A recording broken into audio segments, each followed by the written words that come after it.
Hey, Dustin Tibbetts here, financial advisor with Jazz Wealth Managers. How you doing today?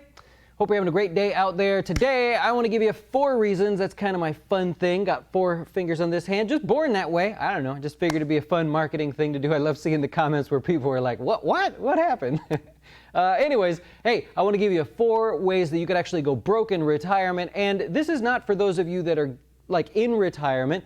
This is also for those of you that have a ways to go until you get there. Because sadly, we work with a lot of retirees that, man, we have to struggle and find ways to make their money last. And so for the younger people out there, hope you get a chance to avoid this. For those of you nearing retirement, yeah, let's talk about it as well. The first thing, we'll keep it real simple. This is a short video series that we do. First thing is having too much money in stocks. I get it. It's exciting. A lot of people want to push into the stock market. They see a lot of good things. They see a quick recovery. They see lots of growth. Don't do that, right? Because you end up with, when the markets fall, you panic, you do something maybe you shouldn't. If we take a look, we can actually look and see the percentage of the average investor right now that is in stocks. Right now, even after the COVID drop there, the recovery is recovering also in the number, the percentage of stocks that investors have in their portfolio. Currently about 61% overall. If we look a little bit further, you can see total bond allocation, which always hovers around 20%, by the way, is currently right at about 20%. And currently, that means investors have about 20% in cash. That's where they stand. The amount of cash that people are keeping is a lot lower, meaning they've reinvested into a stock market that continues to go higher. If you're not familiar with the stock market where it's at right now, I'll go ahead and plot the S&P 500 so you can see it. The amount of stocks people had when the markets fell declined. Should be the opposite. I wish it was the opposite. And then as the markets recovered, people are willing to put more money in the stock market. I find that to be a mistake for a lot of people because you put too much money into the stock market when it's doing well. When it starts doing badly, you take your money out. Over time, that erodes in your retirement plan there. I see it happen all the time. Please don't do that. That will save you there overall. Number 2, probably a really important one here, and I'm going to share a brief, really cool example with you. You have the wrong withdrawal strategy. Why would someone even need a withdrawal strategy? The obvious answer is you want to be as efficient as possible. Tax efficiency, right? But most of the time, we're forced to have a withdrawal strategy because you didn't have a deposit strategy. You weren't putting money in the right accounts to begin with, and so we have really no strategy in retirement. Let's stop both sides of that. The focus today is going to be the withdrawal strategy for you guys here. What I'm going to do is fix this window, because that's not right. Here's a sample. We're using Nest Egg here. It's our financial planning software that we let customers use. And so here we go. We've got a fake customer, Louis Armstrong here. Here's his dashboard overall net worth. I'm going to go to his profile real quick so you can see that Louis Armstrong, in fact, has a slew of investment accounts. He has a Roth with us here at Jazz Wealth. He's got a 401k at work. Lucille is his wife. Lucille has a 401k. He's got an old 401k, which is largely 2 stocks, by the way. We use Louis Armstrong as our example customer when we're teaching customers here. Anyways, he's got an HSA that is full out aggressive growth, and he's got an investment account here with Jazz where he's not too aggressive. He's got some in what we consider cash, like a high yield savings, a moderate ETF, and our aggressive stock fund. You can see all these on our website if you want to see what old Louis Armstrong is participating in. Here's the thing, as I go into what his goal is, he'd like to retire at age 63 with his wife. Well, his wife's a different age, but he wants to retire at 63. He's got monthly expenses of $7,500. Now, here is the issue. When we go to take a look at how he's, let's try it again. My bad. Okay, so when he, there's no difficulty there. When he looks in retirement here, we've got a couple things to take a look at. Number 1, here is his current income in that green color in the background, and then the tax brackets sort of distributed there. And basically, what we have is Louis says, I want to do a withdrawal strategy that is like most people do. Tax deferred, meaning I'm going to take money out of my 401k. Why? Because I retired and I just feel like I'm going to start taking it out. Bad idea.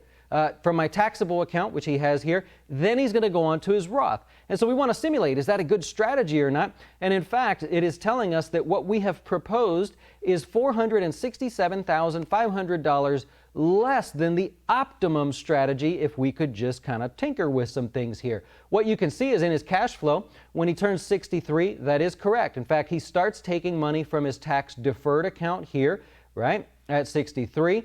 and so on and so on. He's drawing from that. Problem is, when he becomes 72 and has to start taking the required minimum distributions, all of a sudden these numbers go up, and Lucille is all of a sudden going to start taking money as well. So what we want to do is we actually want to see, is there a more efficient way? And I'll do it on this chart over here, right? If we go into this one and say, what if you start with your taxable account, then you go to your tax deferred, then you go to tax free, provided that nothing changes? Well, in fact, we actually end up with a lot more money, and I'll go back here just because you were looking at this.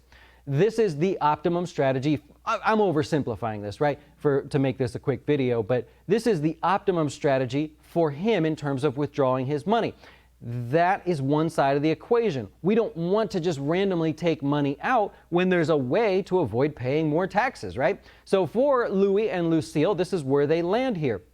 Now, you may notice by looking at this chart, and I'm moving on to number 3 now. Number 3 is not being efficient with your Roth conversions. A lot of people see Roth conversion, they get excited, they want to do it, but how do we do it efficiently? Well, take a look. You see that green shaded area? That is his current adjusted taxable income each and every year, assuming things remain as projected. You see the orange line up here? That is the top. That's his 22% tax bracket there. And you see the gap in between there. We've got some wiggle room, meaning we could have more income and Louis would not pay a higher tax rate. So what we want to do is say, hey, what if we have some of this 401k money? Remember, I went over here. We looked at his investments. We've got 401k money, right, that we may be able to convert, right? The old 401k, $63,000 in there, right? So we've got some options in here. Let's say there's no hiccups. We're allowed to do this. Let's go back over here real quick, and let's just fill his tax brackets up, right? So this would essentially be us saying, let's be as efficient as possible, generally speaking, with his Roth conversions. You see the blue in the background there? What I'm going to do is hover over it so you can see. We've essentially laid out the amount that he's going to convert every single year just to get to the top of the tax bracket. No further, right? We don't want to pay more. We don't want to go into the higher tax bracket and have to play all those games. So what we see here is in his working years, there's opportunity to convert. How much do we need to convert? We go to the details here and it tells us conversion amount. Each and every year, what to do, how much to convert along the way. What happens now is when we get to retirement age, we've converted as much as possible. We're before Medicare, right? So we don't have to worry about getting phased out of anything. All of a sudden, we now don't have a whole lot to convert as we get older. And what happens now is we end up at the end of our lives with 100% of our money tax-free. This was a severe oversimplification of that, right? But I was just trying to highlight some of the things you might want to consider.